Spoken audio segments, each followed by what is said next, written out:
I'll never forget the day I saw a picture of Barack Obama meeting Nelson Mandela for the very first time. It's a beautiful image, and it's of the two men in silhouette. In Chicago, Nelson Mandela sitting in a chair, Barack Obama leaning over him. And this was way back in the day. This was before Barack Obama was a blip on the presidential radar. He was a junior senator. Not many people knew his name. Back then, he was driving around in his own car, no motorcade, had his aide with him. And that day, they heard Nelson Mandela was going to be in Chicago meeting people. Barack Obama wanted to meet him his whole life. And so he rushed over there. And he was the last person Nelson Mandela saw, the last person he saw that day. And I always imagine Nelson Mandela was sitting in the room, and his assistant came over. She was like, Mr. Mandela, I know we said we are done, but unfortunately, there's just one person who would like to meet you, sir. I was like, Zelda, I'm so tired. Can we leave? No, I know you want to leave, Mr. Mandela, but there's a young man that you really need to meet. His name is Barack Hussein Obama. Barack Hussein Obama. He's American. Yes, that's correct. He's going to have a tough time. Where is he? He's right outside the door. Okay, show him in. Show Barack in. Okay, I'll be right back. And she went over to the door. She's like, Mr. Obama, Mr. Mandela will see you now. And Barack walked in. He was super excited to meet his idol. Nelson Mandela was sitting on the chair. He looked over. Young Barack, how are you? And Barack was like, oh man, Nelson Mandela, man, this is the craziest day of my life, man. I can't believe this shit right now. I can't believe I'm meeting Nelson Mandela for the first time, man. Oh man, I waited my whole life for this moment. I'm like, I won't be just like you, man. I read your books, man. I saw what you were doing in prison. I was like, I'm gonna be the first black president of America. I'm gonna do the same things you did, man. I'm gonna win those votes, and I'm gonna be the first black president of America. And Nelson Mandela was like, not with that voice.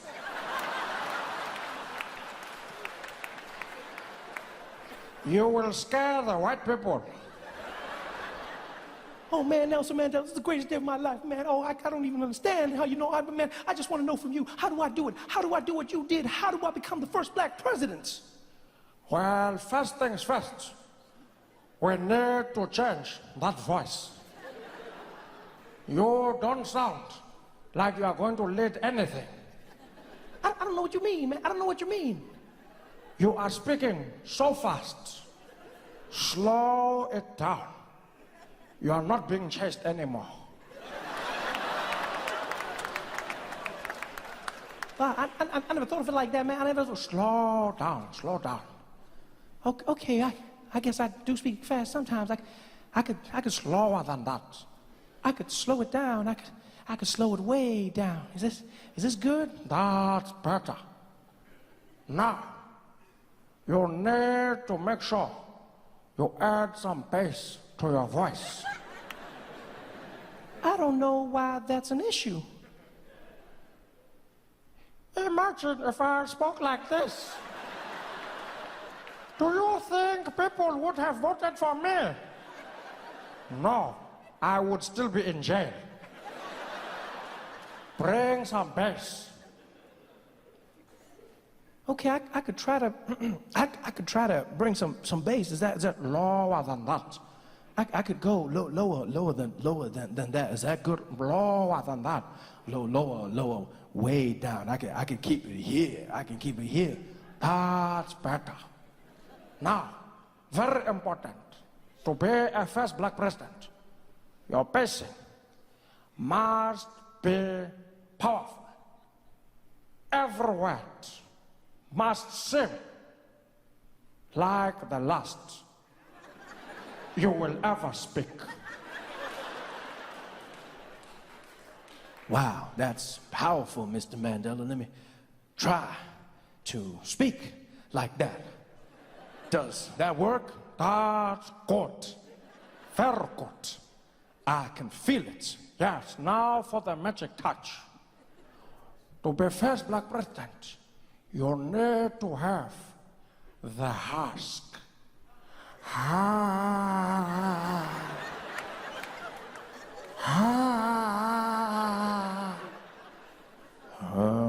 No more husky.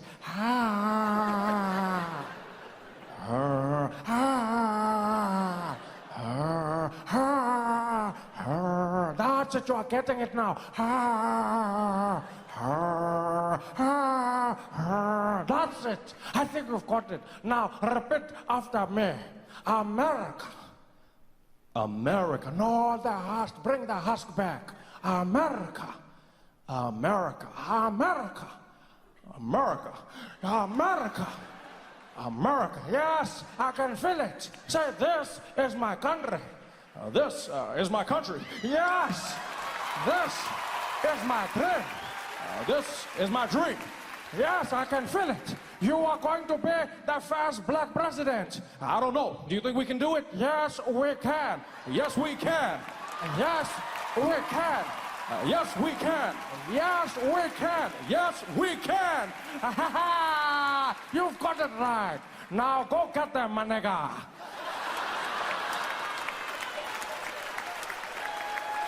Hey guys, thanks for watching. Make sure to subscribe to my channel so you can win cool prizes. And by prizes, I mean surprise. There's no prizes. It's a free YouTube video, you greedy. Just click the video, man. Why you want free things on free things? I'll never forget, I met an American in South Africa. And he said to me, he said, well, you know, Trevor, it's funny you say that because if you come out to America, they'll label you as black. I said, really? And he was like, hell yeah. Oh yeah, everybody's black out there. I was like, wow, well, I want to be black. And I found out it's true. Mixed race people are categorized as black in America.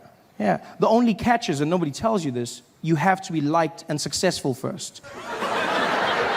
Before then, they say you mixed. You achieve success, and you get upgraded to black. All the famous mixed people do it. Singers, like Alicia Keys and Mariah Carey, yeah? Mixed, but then they say black singers. Sportsmen, like Tiger Woods, mixed, but then they say black golfer. The most famous mixed person on the planet by far, Barack Obama, mixed, half and half, straight down the middle. But then they say America's first black president, which is interesting because when he was running, they called him the mixed candidate. I see how it works. Everyone makes it obvious now. They're like, yeah, Barack, of course he won, of course. It wasn't that obvious when he started. It wasn't. I remember comedians coming out. They used to diss him. Guys would come out on stage and be like, man, how many of y'all seen that crazy-ass mixed fool running for president? Y'all seen that mixed fool running for president? Where you gonna see? Ain't no mixed fool gonna be president of the United States of America. Ain't no man, which white people gonna be voting for a mixed fool? Even a black man can't win shit. Even a black man can't. How some mixed fool think he gonna do it out? Man, that mixed fool, that crazy-ass mixed fool. How some mixed fool, that mixed fool? And then he won, and all of a sudden they were like, my nigga.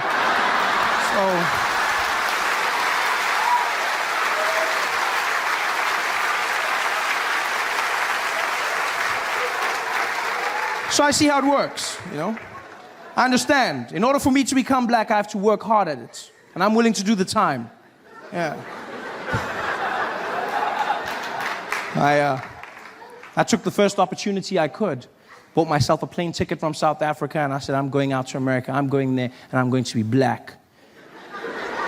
And I got on that plane. It was an 18-hour flight, 18 hours of non-stop flying. And I sat there in my chair, and I spent every moment practicing being black, just practicing. I was like, I'm not going to mess up this black opportunity. I just sat there, just working through everything. I was watching every black movie and TV show, just going through it. Yeah. You know what I mean? Yeah. King Kong ain't got shit on me. Yeah. What you talking about, Willis? I was grinding it. You laugh, but 18 hours of flying, and I landed in JFK, and I was fluent in my black American. For shizzle my nizzle. I was walking around. I was so black, I was even laughing black. I was like, ha, ha, ha. Yeah. My man. Ha, ha. Should have seen me. It was like, oh, this you? That has to be the personification of cool, in my opinion. There's nothing cooler. Black Americans are so cool, they can make you feel good about yourself just by asking if you are you. You don't believe me? Get a black American man to come up to you and just be like, hey, yo, this you? Nah, this you? And you'll be like, I think it is.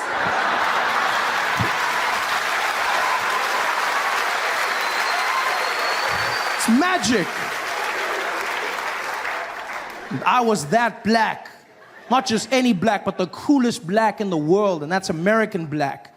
I can say this with confidence, being from Africa. I know black. I'm well versed in the arts of black. I'm from the black factory. I mean it. I've seen every kind of black, from light black all the way to like navy blue black. I know black. And there's no cooler black than American black. Nothing cooler, you know? Because American black people, I mean, you just look at how much they've done to influence modern day pop culture, you know?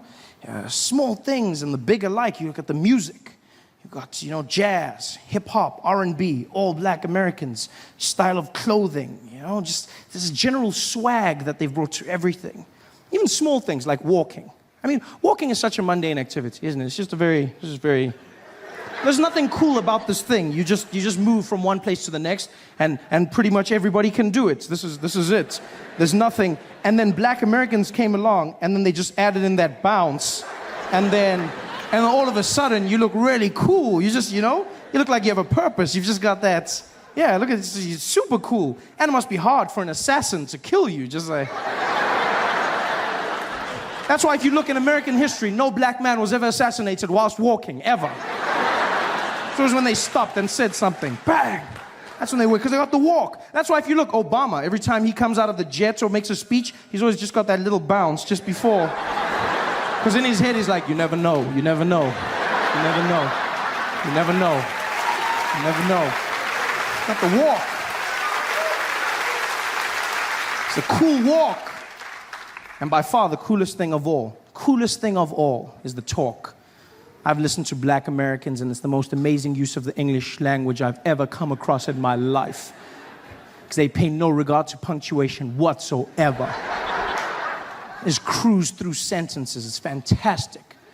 First time I had a conversation with a black American man was in Baltimore, Maryland.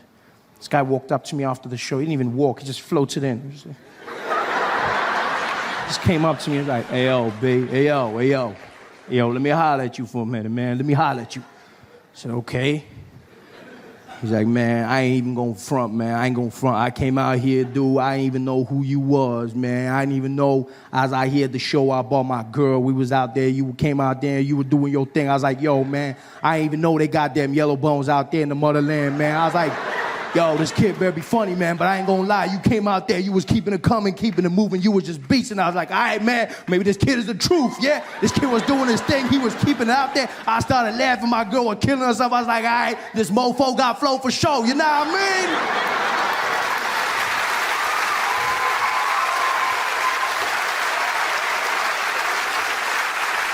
And I was like, no, I don't. But I love it. It's the most amazing use of English I've ever come across in my life. Just that one word alone. Just the strength of that. Nah mean. Do you know what I mean? You nah mean? It sums it all up, doesn't it? It's just, you know, neither question nor statement. It's just, like, why have we been wasting our time with syllables for so long? I don't understand. It was a crazy day today, you know what I mean? Yo, that shit was crazy, you know what I mean? It just flows, it's magical. It says it all. I feel like I've wasted years of my life without nah mean. I wish I could go back in time and relive my favorite moments, watch my favorite movies again, seeing them bring to life. This is Sparta! Nah mean! Power. Hey there, thanks for watching. Now, all I need you to do is click on that little circle on your screen. Yeah, that one. Oh, yeah, just like that. Hold on. Yeah, click. Nice. Yeah! Joke number one. Okay. I'm kidding, just get into it. Don't waste time, straight into it. Welcome to the show, welcome everyone, welcome. How you guys doing? Thank you for coming, thank you. Yeah. Thank you for coming out. So good to see you here. It's been a wonderful journey. It's our last tour of South Africa for a while. Before I leave, go to America. I'm gonna go for 2 weeks. And then when I come back, I'm gonna be talking like this. I don't know why people do that. You know what the worst thing is? Is you talking like that. That's the worst thing.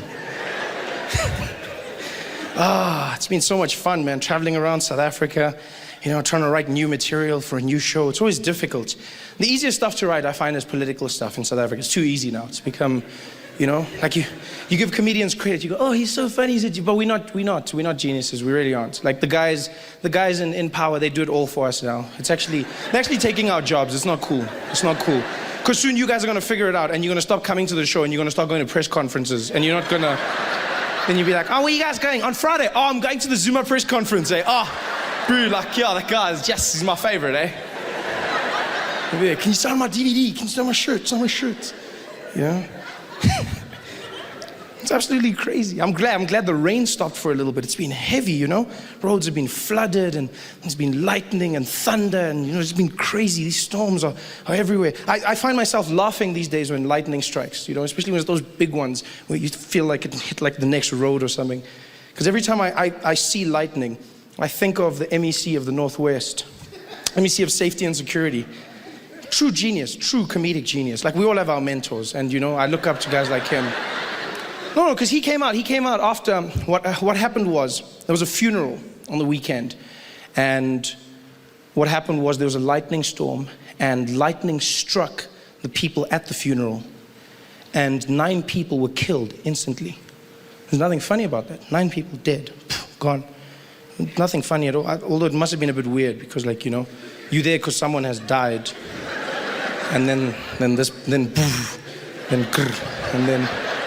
it's a bit awkward now. You don't know if you carry on here or do you... but it's a bit... You don't know. And then you're like, do you put them in? Because there's there's going to be like one uncle who's like, no, there's space. Put him. I must buy another box. It's just like, you know what I mean?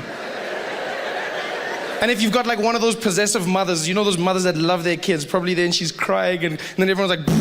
And then they're dead, and then they're like, oh, then she's like, don't you dare! Don't you cry for them. You don't cry for them. You came here for this. You came here, you save your tears and you cry where hey! They freshly dead. You can cry for them next week. You don't, you bring those tears here. But there's nothing funny about it. And so what happened is on the Monday after the funeral, the MEC came out and he held a press conference. And he was there, and the journalists had all gathered, and it was very serious. And he came out there, and the photographers and everyone was there, and he said, we have had what have happened on that funeral. Let it be known that we will launch a probe and we will not rest until we know where does this lightning come from. Not rest. His assistant was probably like, up. He was like, we're up. We want to know where does it come from. I didn't even make the joke. He just said this. I just repeated it to you. It's like, you see. And now it's election time, which means politicians are out in full force, kissing babies. Helen Zizla's dancing again and speaking Xhosa. You know it's election time, ANC comes out with a huge campaign. If you are not happy about service delivery, then you must vote for change. I'm like, but you guys are the ones. Yeah, but we'll change. You're like, so what, must we vote for someone? No, don't vote for someone else. Just keep it here. Yeah, keep it here. Just keep it here. Oh, yeah, bring it back. Keep it here. Yeah, bring it here. No, we'll change. Just keep it here. Yeah. Whoa. You got the DA chasing after them. I mean, I like the fact that the DA is the official opposition, but they can't point out everything. After a while, it just gets boring, DA doesn't tell us what they're gonna do. They're running around telling us everything the ANC's not doing. Look at him! Do you want a president who doesn't tie his shoelaces? Look at that! It's just shoelace, but still. It's become ridiculous. They chased after the ANC and exposed them with the whole Gupta thing. Did you see that story? The Guptas. one of the most famous families, who apparently own the whole of South Africa. Like, just own everything, including the Zuma family. And basically what came out was they said, yes, this family runs the Zumas. They run them. In fact, when President Zuma became President Zuma, they summoned him, the Guptas summoned him to their residential abode, and they paraded him in front of their friends and family. Paraded him. This is what the DA said, parade. I think they're pushing it, like it wasn't paraded. It wasn't summoned, he was probably invited. It wasn't summoned. You know, it wasn't paraded, because when they say paraded, like I'm sure it was their meet and greet, new president, we rich, you president, how you doing, here's some money. It's a cool, you know, we understand, but it wasn't like paraded. Because when you think of paraded, it makes it seem like that Indian family was sitting there, the whole Guptas, there they were, and they were like, everybody sit down, he's coming. Sit down, party, sit down. We got a Zulu man, he's coming. Yeah, he's coming. Yes, he'll do the dance. Sit there. Have you got your popcorn? You got your popcorn. Okay, everyone got it. Done. Dim the lights. He's coming. Dim the lights. He's at the door. Start the music.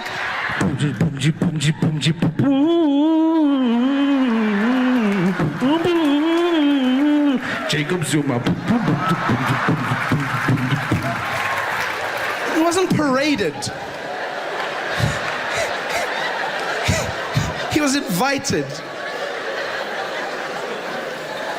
And the DA said, we need to investigate these claims. We need to investigate them. We said, would you? They said, we'd love to investigate. We will get the best investigators we can. And they did. The DA went out and got the best investigators they could find. Investigators so good, they found that the Guptas had also given the DA money.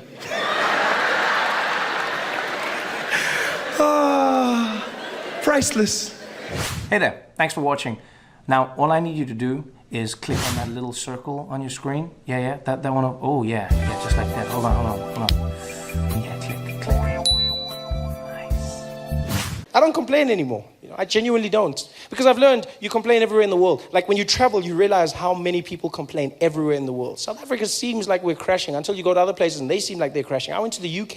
You think the UK is having a fantastic time. South Africans are like, oh, that's my dream. That's my dream if I can just go to the UK. The UK. Wonderful place. I just need to go there. The motherland. Just to touch the ground of my home. So it's not that great. People in the UK are suffering. They're having their own poverty. Old people are dying because they can't put in their heaters during the winter. This is what's happening in the UK, the Great Britain. People are suffering all over the world. In America, they're complaining. They're going, there's racism at the highest level, segregation, black people being shot by police. People are complaining everywhere. I go, we have our problems. At least I understand them.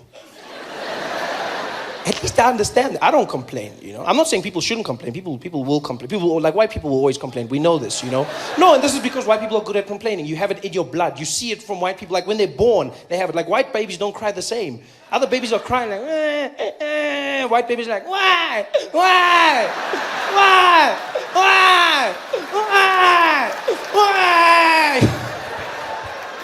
White people have it in their blood. It's part of who white people are. And it's just the thing. It's not a bad thing. It's just a thing, you know. White people are so good at complaining. They've got different techniques of complaining. It's not just one style of complaining. Some of them will complain on Facebook. You know, some of them will complain on 702. My favorite type of complaining white people do is the silent complaint. That's my favorite. The silent breathing complaint. That's the best one ever. Yeah. Where they just breathe out really hard. I love that. You see them everywhere just doing that.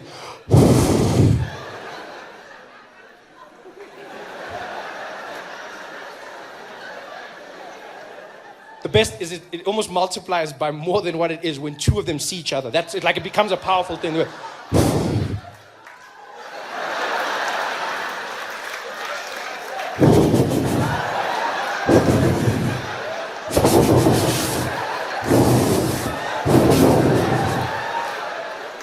I don't even understand what that is. Why do you breathe out your anger? That's all white people. That's why Cape Town is so windy. It's just so many white people at the same time. That's all it is. But I've learned people complain overseas. I understand, everyone complains. You know what I hate though? Is when someone complains about my country. I hate that more than anything in the world. Yeah, because you know what? There may be problems, but it's my country. As my mom always said, this is my I'll solve it myself. That's how I work. Because I was in the UK and this guy, we had a conversation. Started nicely and then took a left turn. In the middle of the conversation, he goes, yeah, that's really interesting. But you know what your problem is, Trevor? You know what your problem is in South Africa? Yeah? You know what your problem is? I said, no, but you'll tell me, won't you? So yeah, I'll tell you, Trevor. I'll tell you what your problem is. In South Africa, you've got too much crime. That's the problem. Too much bloody crime. Yeah, crime and vuvuzelas. That's your problem. That's the crazy, like, he didn't even pause when he said crime and in the same sentence. Crime. He didn't walk away. He didn't go like, crime, that's the problem. Oh, you know what? And no, he went crime and vuvuzelas. Like in equal measure, these are the plagues of our nation. Like every day we battle crime and like mothers are seeing their children leave the house going, Temba, be careful of the crime. Nama vuvuzela, yes, look after yourself, boy. It made it sound like every day in South Africa, people are getting shot randomly in the streets. They're like, hey!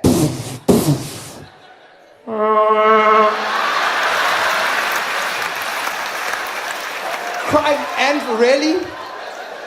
And vuvuzelas?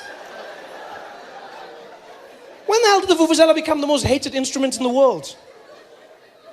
I don't understand how this happened. I don't understand how we allowed this to happen as South Africans. We just bowed down to the world. They're like, oh, the vuvuzela horrible. We're like, we're sorry. So no, I will not. I stand up for my vuvuzela. You know why? We don't have a vuvuzela problem. We never had a vuvuzela problem. Because before 2010, there was no vuvuzela problem. After 2010, we haven't had a vuvuzela problem since, yeah. During the World Cup, we didn't have a vuvuzela problem. We had a foreigners blowing vuvuzela problem. That's what we had. In South Africa, we should have a thing where you have to have a license to blow vuvuzela. You can't just come here not knowing vuvuzela etiquette, blowing it randomly. The English fans, the Spanish fans, middle of the day, there they are, 9 a.m. What are you doing? It's so much fun. It's wrong. What are you doing? It's fun. But it's my dad's funeral. Yeah, but still, it lightens the mood, doesn't it? We'll miss him. Like, what the hell are you doing? These guys blew vuvuzela. Then the world was like, oh, South African vuvuzela. No, South African vuvuzela in the wrong hands. That's what it is. That's what it is. Vuvuzelas don't make noise. People with vuvuzelas make noise. It's the wrong people. You know who should be blowing vuvuzelas? Qualified, skilled practitioners. Chiefs and Pirates supporters. That's who should be blowing vuvuzelas. Because there's never a problem with them. You watch them at those games. You watch them. There's always one guy in a corner. One guy. A mysterious man. You don't know where he's from, know where he's going. He almost just pitches up in the stadium by himself. And there he is with his vuvuzela. He's got those little mining hats that they've designed. You know, his uniform is like the Pirates logo, but it's painted on his stomach. He doesn't wear a shirt. And you know those stomachs that are hard, but it doesn't look fat. It looks like it's full of confidence. And those guys stand there and they blow their vuvuzelas. In the corner by themselves, it is the sexiest thing you've ever seen. That vuvuzela will speak to you. That guy's just there in the corner.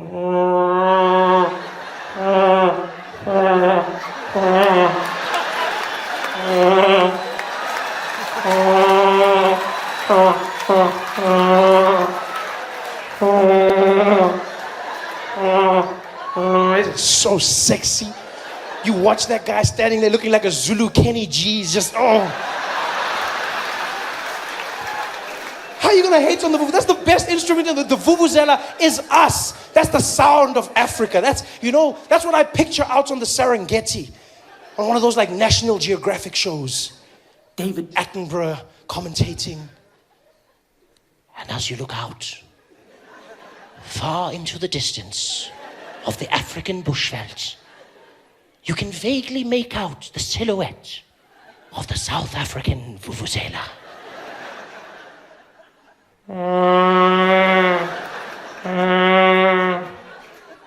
The male vuvuzela is a stunning creature. And it is mating season now. He has roamed for kilometers searching for the perfect mate.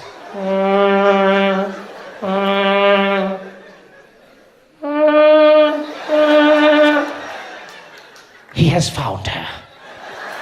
The two vuvuzelas slowly begin the mating ritual.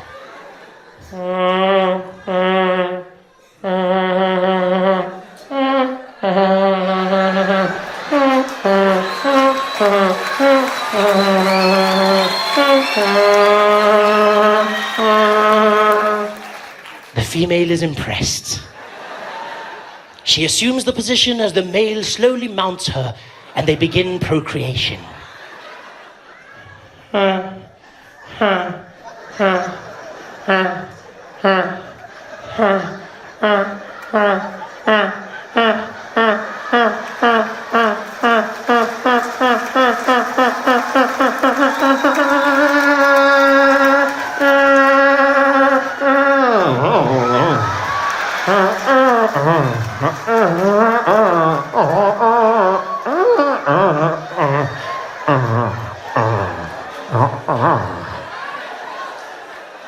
The male is finished.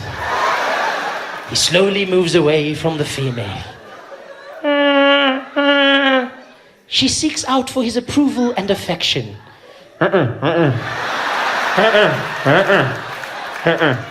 He just wants to sleep. Are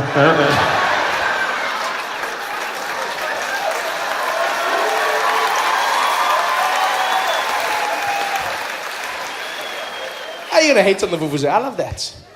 Hey there, thanks for watching. Now, all I need you to do is click on that little circle on your screen. Yeah, that one. Oh, yeah, just like that. Hold on. Yeah, click. Nice. The newspapers say that he's famous, so now people treat you like you're famous. They start saying weird things to you. Strangest things people would say to me. Trevor, well done on everything, eh? Congrats.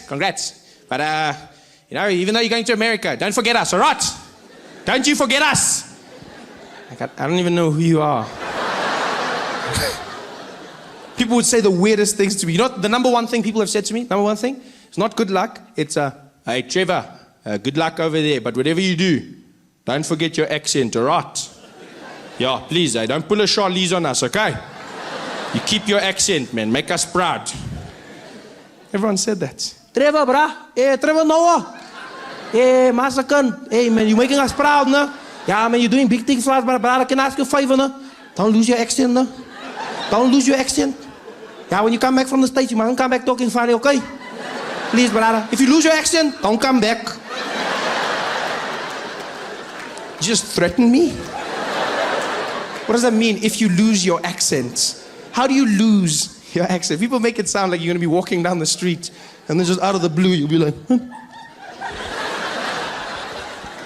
My accent! I lost my accent! What the hell is my... Oh. Well, hello? No, that's not my accent! That's my accent! How are you going to lose your accent? I was stressed now. Because I don't want South Africans to think I'm not South African. I don't want them to think I've forgotten something. This is my home.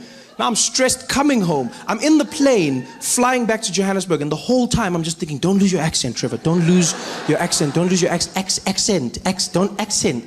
Is that how I say accent? Accent.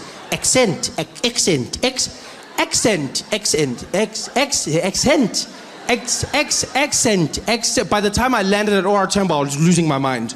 I walked in arrivals, the woman was there at customs. Welcome back to South Africa, sir. I was like, yes, I'm back. Same old Trevor. Nothing changed. Going crazy. Because I love accents. I really do. I love accents. I like learning languages, and so obviously accents are a byproduct of that. I've learned over time that even if you can't learn a language, an accent is a great way to communicate with somebody in your own language whilst trying to bridge the gap. You learn somebody's accent, you communicate more effectively. The thing is, though, you have to learn the accent in the right way. If you're going to speak to someone in their accent and you do it in the wrong way, you might come across as racist. You've got to be very careful about this. White people in South Africa often fall into this trap. Yeah. It happens at petrol stations quite a bit. See people driving in with their friends, talking normally, sitting in the car. So, I mean, if we get all the numbers together, marketing should be behind this. It should be a breezer, HR's stepped up, and it's going to be a great year. And look, we try and make sure that sorry, hold on. Hello, Baba! Hey, sharp man. Please put Lapo full tanky, eh? 95, unleaded, yeah. Also, check our tires, eh? Pressure, pumpy, not too much, eh? 2.2, okay? Yeah, good jobby. Yeah, sharp, donkey boss. Don't do that. He's a grown man. He's been pouring petrol his entire life. He knows what you need. Just talk to him like a normal human being. That's the thing people don't understand. Speak to him like a normal human being. I used to get so angry. Whenever I'd see white people changing their accent when they talk to black people, I get so angry. I was like, are all white people racist? Is that what it is? You're racist? And then I learned. Life taught me not to be so quick to judge. Yeah, I learned a valuable lesson. I was driving to Gold Reef City one day, into the backstage area, and the security guard came out to the boom, and he was like, hey, how are you, sir? Is your name on the list? I said, yes, how are you, Baba? My name is Trevor. He's like, okay, Chabal. I said, no, Trevor. He's like, oh, sorry, Chabal. I said, no, Trevor, Shalva. Trevor, Shalva. Trevor, Shalva. Trevor, Shaval. Trevor, Shaval. Trevor,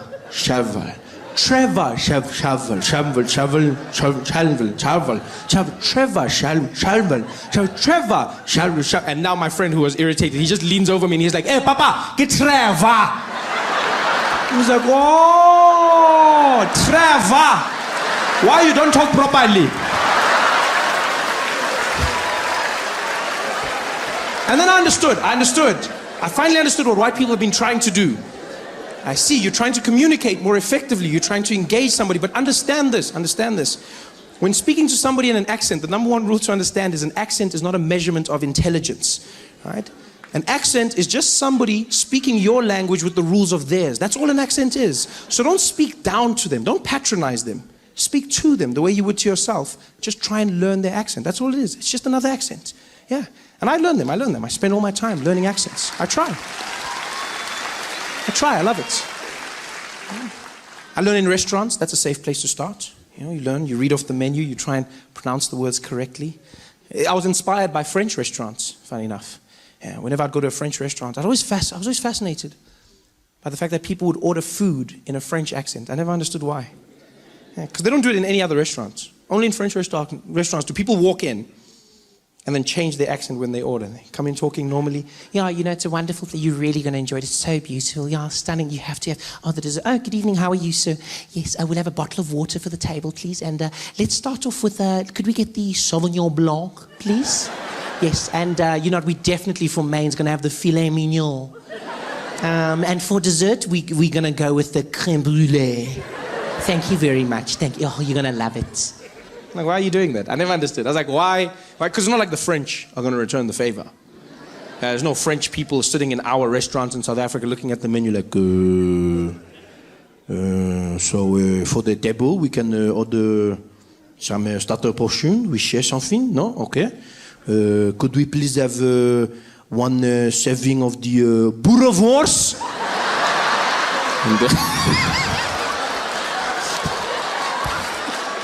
That's not gonna happen. Hey guys, thanks for watching. Make sure to subscribe to my channel so you can win cool prizes. And by prizes, I mean surprise. There's no prizes. It's a free YouTube video, you greedy. Just click the video, man.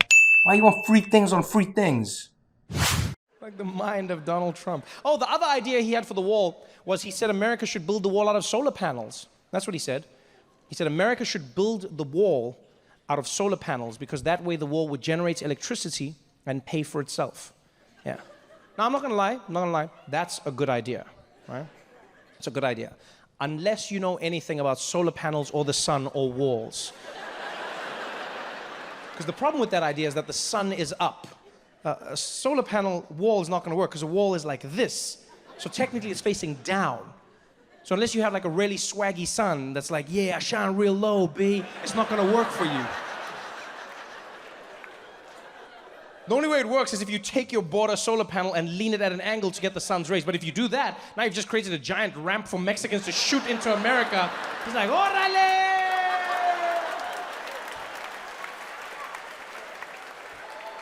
Hey guys, thanks for watching.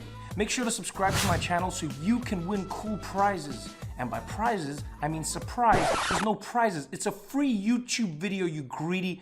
Just click the video, man. Why you want free things on free things?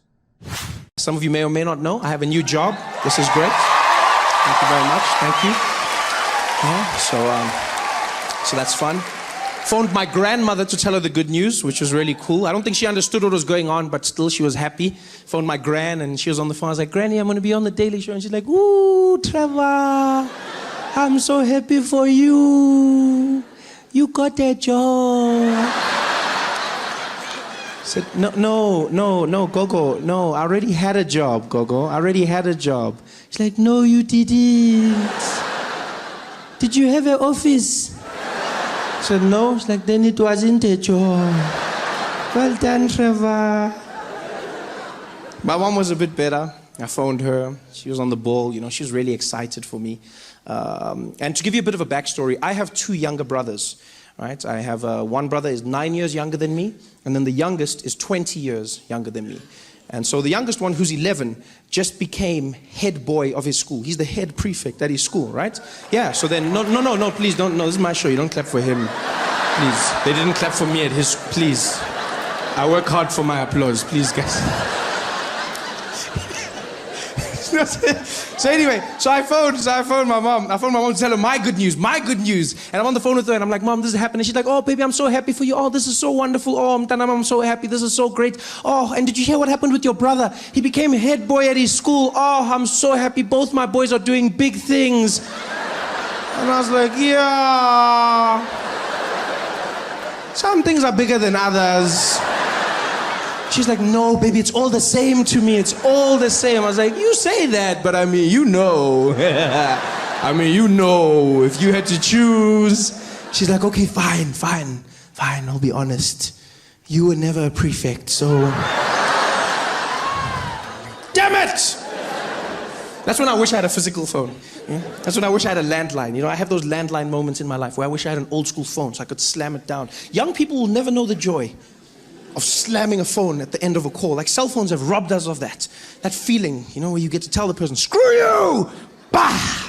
Ah, it feels so good. They feel it on the other end, like, ah! It's like you punch them in the ear. Now with phones, you've robbed of all of that. You know, there's no sense of power. Screw you!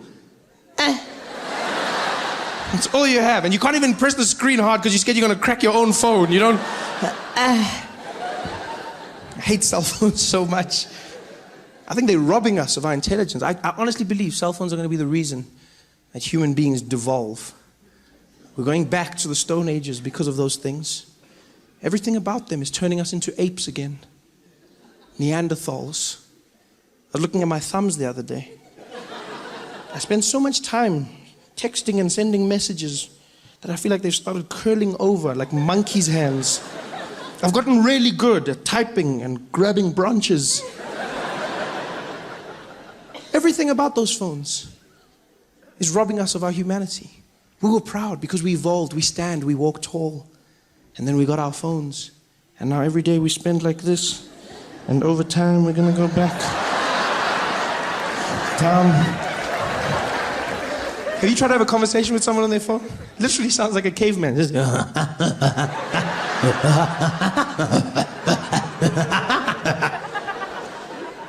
we've lost it. We don't know how to communicate anymore. Now we use those emojis for everything. Emoji. No one even uses words. Send a paragraph to your friend. Had a great day, did this. It was so funny. They reply, hey. And did you hear? She died. Ooh. That's it. No words. Emojis are basically the cave drawings of 2015. Yeah, we judge cavemen. We think they were primitive because we couldn't find any words in their pictures. Someone's going to think the same thing of us. The way we look at cavemen and go, oh, look at them, they couldn't write. Oh, the caveman, he was so simple. Oh, and he was hunting, and he had a family. Oh, simple. Someone's going to see our messages in 1,000 years. Be like, oh, look at that. Oh, the people of 2015, simple. Oh, yeah, look at that. Oh, they laughed, and they cried. Oh. Sometimes they laughed until they cried. Yeah. Some of them were blind in one eye, yeah. But that didn't stop them from having fun. Aww. And there were monkeys that didn't talk. Aww. Monkeys that didn't listen. Aww. And they were always dancing in red dresses. Aww. 2015, a simple time. We don't communicate anymore. Got our emojis. Phones are making us dumb. I fear most for women. You know, the most intelligent of our species. Yeah. And I fear for you. I fear, ladies, I fear for what the selfie has done to you. Women are obsessed with selfies. The average woman spends 50% of her day thinking about when she can take the next selfie. That's all she's thinking about. Oh, let's take a selfie. Oh, let's take a selfie. Let's take a selfie now. Let's take a selfie. Take a selfie of me taking a selfie of you. Oh, this is great. Selfieception. I love it. Everyone's just in there. Selfie, selfie, selfie, selfie. And you know what's fine? The pictures look great. The pictures look great. Instagram. Oh, like my picture. Like my... Yeah, it looks normal. But have you seen what it looks like when someone makes a selfie? It is the creepiest thing you've ever seen in your life. A normal woman sitting by herself, having lunch, doing whatever she's doing. And all of a sudden she'll look at her phone and something in her head goes weird and she transforms into a selfie monster. She literally just be there looking at her phone, going through stuff, and all of a sudden she's like...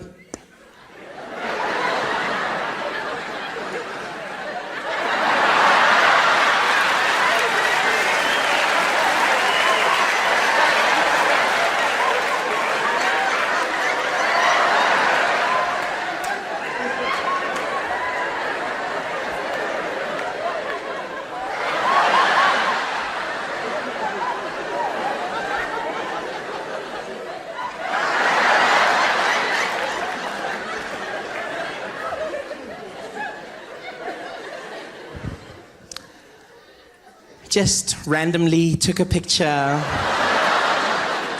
Caught off guard. Hashtag I woke up like this. Hashtag no you didn't. Hashtag you crazy. Hashtag stop that shit. Hey guys, thanks for watching. Make sure to subscribe to my channel so you can win cool prizes. And by prizes, I mean surprise. There's no prizes. It's a free YouTube video, you greedy. Just click the video, man. Why you want free things on free things? Please go crazy and welcome to the stage the wonderful Trevor Noah!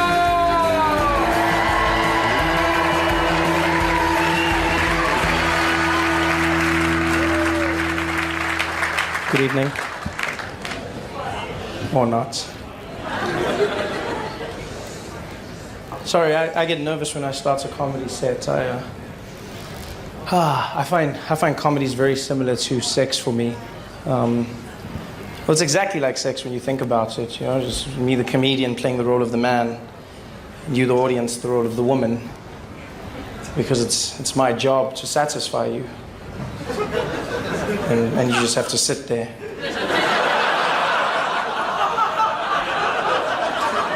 And then, just like sex, my success or failure is somehow determined by how much noise you make during my performance. Oh, you're just faking it now. Thank you. It's a one-sided affair. So I hope you aren't the quiet types. No, you were great, really.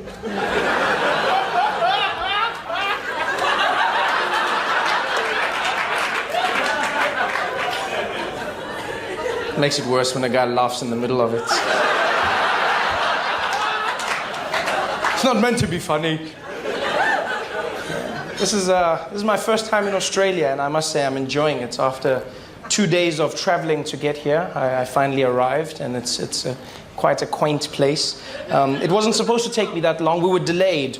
First delay was I got to the airport in Johannesburg. I was on a Qantas flight, and they said, sorry sir, there's a bit of a delay. I said, how long? They said, 24 hours. So that's not a delay, that's cancellation. So that's another day. So they said, come back tomorrow. I came back the next day, and then we tried it again, and this time we were on the plane, and there was another delay of about 4 to 5 hours where we were stuck on the tarmac, and the plane couldn't take off because the airplane wasn't balanced. I've never heard of that in my life. That's what the pilot said, and like because he's a pilot, we believe him. He just said it because the pilot sounds serious when they're saying it. He came on, he said, "Ladies and gentlemen, I've got a bit of a problem on the plane. Don't know what's going on. Seems like it's not balanced, but we'll have to check on what's going on, and we'll get back to you as soon as we know." And I won't lie. As soon as he said that, I looked at the fat people. But not in a bad way, not in a bad way, just in an objective manner, like, hey, you guys, you can't sit together. You need to sit one on, yeah, the plane. Probably you, it's probably you. Speaking of fat people, is Biggest Loser the biggest show in Australia? That's all I see on TV, is just The Biggest Loser. I love that show. It's fantastic. It's always on TV. What a fantastic show. For those who don't know, The Biggest Loser is a show where they try and help fat people lose weight through torture, basically. Yes, both emotional and physical. Yeah. They do horrible things like leaving food in the house that they're living in, then ask them why they're eating it. Why did you eat the food, Kevin? Why did you eat the food? Because it was there and he's fat. That's what he does. That's like his specialty. You knew this before he came. Why are you now acting shocked? They should do a show about the people that make the show and call them the biggest assholes. That's what they should say. The show's not helping anybody. I love it. An amazing show. But yeah, so we were flying. So we flew. Flew from Johannesburg to Sydney. Sydney, you come in, and then you have to leave the airport and then go back into the airport to fly.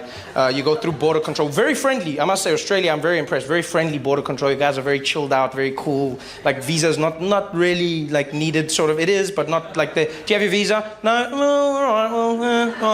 You know. I learned the secret to getting through from a few Chinese men that were ahead of me is that you just have to irritate the border police and then they just let you in. There's a guy ahead of me and the woman was asking him, excuse me, sir, where are you going to be staying in Australia? No, where are you staying? You're like, kangaroo. No, sir, where are you staying? Kangaroo. No, sir, you can't. No, it's not like, where are you going to be staying? Kangaroo. All right, just go in. I just came in. And he was just like, it was fantastic. Yes. And he had this look when he got to the other side, like it works every time. Just, this knowing look about him. And so you come in, and it seems too easy because the border control is very chilled, but then you get like to the customs, which is the most hardcore place in the world. I don't know what the hell happened in Australia, but you guys need to chill out when it comes to fruit. People are standing there being strip shirts. Where did you get the apple? I don't care if you can't speak English. You're going to spend a week in quarantine, mate. Where did you get the apple? I don't care. Where's the apple from? You see people. There's a guy that was stopped for weed. Is that marijuana? Well, don't do it again. But you with the apple, back to where you came from. What did fruit do to your country?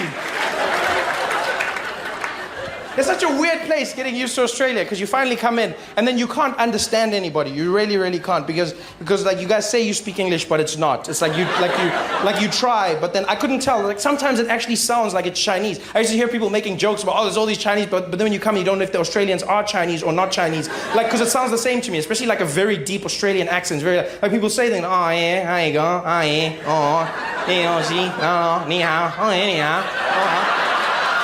oh yeah. Shishi ni hao. I don't know what's going on here, man. This is very. And then the phrases I do understand don't make sense. Like positive phrases, like apparently she'll be right. I don't know who she is and how she applies to me, but this is very important to say in Australia. You also feel it's very important to tell everybody that you have no worries. Yeah, I didn't ask you about your life's philosophy. I just asked you how you were on the day, and no worries. Really? Not even one worry? Really, Australia? Are things that good here? No, not even one. Not even prostate cancer. Not even one. Not even North Korea, because those guys are close. I'm just saying. Not even one worry. Yeah. And the strangest one, and this is something I've learned, which I wish you'd teach people before they come, is the correct answer to the phrase "How you going?" is not by aeroplane. I feel it's strange to ask people this when they're traveling. I was flying with Sydney, and then we were going to Melbourne, and I got to the counter, and I said to the woman, "Hi, I'm going to Melbourne, please." And she said, "Oh yeah, how you going?" I said, "By aeroplane." That is why I've chosen this building over here to be traveling in. And she said, no, I was greeting you. And I said, oh, no worries. You guys have been great. Thanks for having me. Have a good night.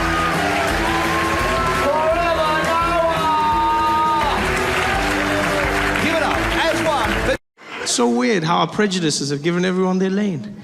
Middle Easterner does something, they're a terrorist. Black person does something, they're gang related, they're a thug.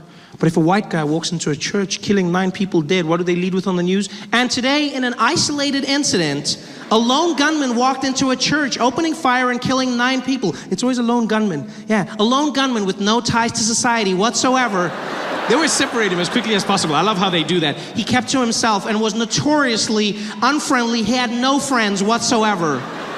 No friends, really? No friends? Not even one? Not even one? No friends? Like, not even on Facebook? No, everyone has friends on Facebook. Come on, you tell me the guy had no friends. It's almost like as the shooting happens, everyone's like, what, Dylan? Unfriend, unfriend, unfriend, unfriend, unfriend, unfriend, unfriend, unfriend, unfriend. It's the weirdest thing ever. And the first thing they always go to is mental instability. That's what they go to, the first thing. They never go with terrorism.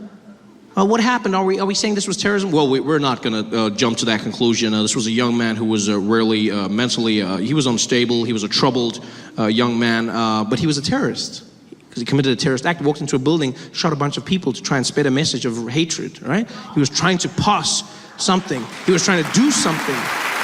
That's an act of terror. Well, look, no, not necessarily. He was a troubled young man. Yes, and a terrorist. Yeah, but he was mentally unstable, just like terrorists. That's exactly what a terrorist is. There's no normal reason to blow yourself up. That is ridiculous as shit. You're crazy. You're crazy. But you're still a terrorist. It's weird. It's almost like without realizing it, what they're saying on the news is, you know, this young white man is clearly struggling with something. I mean, because why would you forego all that privilege? Why would you, I mean, he was a young white man. Why would you throw that all away? I mean, if he was a minority, I get it, because that shit sucks. But I mean, why would you throw it? He must be crazy. This is madness. I refuse to be part of this. I refuse to live in a world where we'll deny white people the moniker of terrorist. That's racism, people. That's what that is. If a white man through hard work and determination commits an act of terror, he deserves to be called a terrorist. He worked for it, damn it. You don't deprive him of that because of the color of his skin. You give it to him and you put him up there. Bin Walid and Charlie. It's terrorism. But we all have our prejudices, don't get me wrong. It's not like I try to be better. I really do. I realize every now and again I do things that I'm not particularly proud of. You know, like for instance, whenever I fly into America, if I've been out of the country and flying back into America, I always try to fly on Middle Eastern airlines, specifically. So I'll fly on Emirates or Qatar or Etihad or one of those. And the reason I do this is because I feel there's less chance that somebody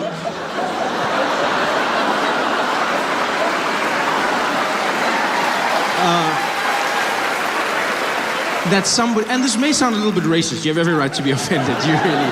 But I feel like there's less chance that somebody will attack one of those planes. For a few reasons. Number one, because they're not proving a point. Planes already Muslim-owned, Muslim-run, they're not converting anybody. And secondly, and more importantly on my side, I think there's a small chance somebody could diffuse the situation. Someone could talk them down just because they speak the same language. Yeah. That's half of terror for me, is the fact that you don't understand what the person says.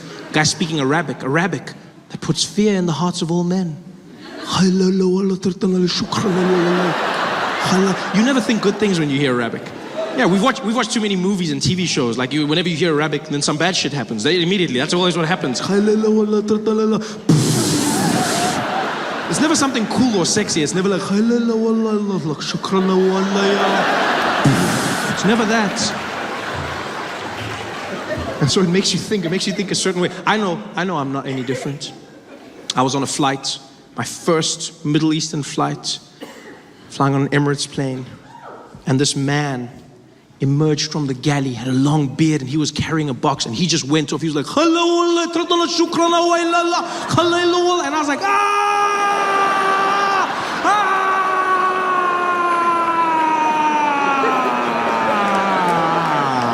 chicken, please. Chicken.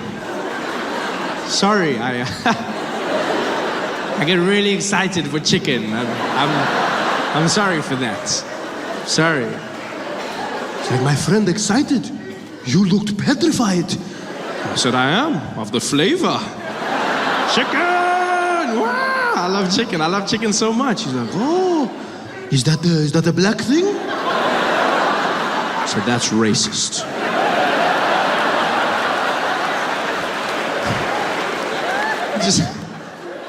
There's a little thing that makes me think there's a chance that if someone understands the language, they may be able to talk the guy down. There could be a terrorist on the plane, a guy with a suicide vest, will be flying 40,000 feet in the sky. A man jumps off, losing his head. There he is. And just maybe some guy will be opposite him, like, hey, what are you doing? I'm going to blow up this plane to show everybody that Allah is great.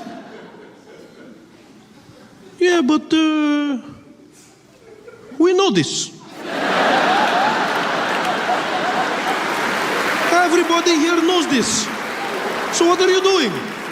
I wanted to show all of you the power of... What are you showing us if we already know, huh? What are you showing us? Are you saying we are not good Muslims? Is that what you are saying? Huh? Are you saying we do not know the power of Allah? Is that what you are saying? You are saying we are bad Muslims? What are you saying? No, my friend, please, I was not trying to offend you. I was just trying to kill you. Listen to what I wanted to show you. What are you showing me, huh? Are you saying I do not pray? Is that what you are saying? You are better Muslim than me? You think I'm not good Muslim just because I'm watching Cloudy with a chance of meatballs? Is that what you think? Huh? What are you saying? No, I'm not saying that. I wanted to, what are you showing? You show nothing. You make us look bad. Why don't you preach? Why don't you talk to people, huh? This is not Islam. What are you doing with your stupid vest? Blah, blah, blah, blah, blah, blah. You make us all look bad. No, I was not, no, you're not trying nothing. No, you even got your vest backwards. You don't even know what you're doing here. Sorry, it's my first time. I never done this before. Yeah, story. Sit down, shut up, eat something. I don't know if I can. No, it's all halal. You can eat it. Don't worry. You can eat it. You can eat it. All of you. Yalla. Stupid. This is a chance that could happen. There's a small chance that could happen. And that's why I do it. Hey guys, thanks for watching. Make sure to subscribe to my channel so you can win cool prizes. And by prizes, I mean surprise. There's no prizes. It's a free YouTube video, you greedy. Just click the video, man. Why you want free things on free things?